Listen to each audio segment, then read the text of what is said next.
Hi, Loz. This is a tough one for me. I've recently hit rock bottom after a seemingly smooth period of affirming, visualizing, etc. I was feeling good for a while and I felt positive about my life and how it would soon unfold in the ways I'd been assuming. Then suddenly the opposite of everything happened. I truly assumed good things. I'm losing faith that manifesting is real sometimes. I'm questioning things like everyone's you pushed out, and if deluded or paranoid people don't manifest the delusions, how's this real? Okay, well, you manifested whatever's happening, unfortunately. Guys, when things go to shit, you've really got to identify what you were thinking. And some of you aren't. And so you're thinking this is something that doesn't work.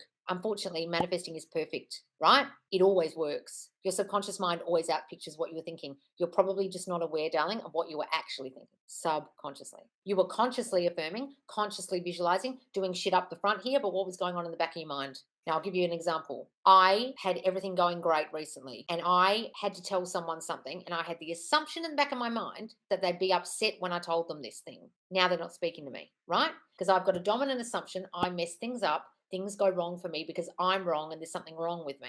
Now, you might think, oh God, manifesting doesn't work because I'm doing all this conscious stuff that was so positive. But what were you really thinking? Look at what showed up. What in that showed up were you thinking? You'll see it, right? If they turn up and say, I don't like you, were you ever thinking they didn't like you subconsciously? You'll see it. You're just not seeing it. Unfortunately, guys, it's perfect and it will always outpicture what you were subconsciously thinking. That's why a lot of you are having things showing up and you're not understanding where it's coming from, and it's your subconscious that's doing it. It always wins. Doesn't matter how much you're positively affirming here. You could have a really dominant thought back here that you're not aware of, or even a fleeting dominant thought. You don't even think it that much, but it's quite strong. Shows up, and you're like, where did this come from? But if you really look at it, did I ever think this might happen? Did I ever think thoughts that are associated with this? Yes, I did. So it's perfect. So unfortunately, darling, it's perfect. Investigate it.